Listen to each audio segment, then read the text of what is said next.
Hello, in this video I want to show you how to fix the problem when you have stable internet connection, but you cannot browse Google Chrome or use Google Play Store on your POCO F4. So let's open Google Play Store, and as you can see there's error on both of the apps. So to fix this, we'll need to open the settings, scroll all the way down and find additional settings. Move to date and time. Here make sure to enable set time automatically. Go back. Now let's open Google Play Store, and as you can see it already works.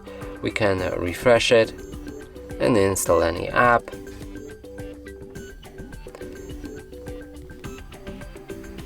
Go for the Google Chrome, reload that same page, and it also works fine.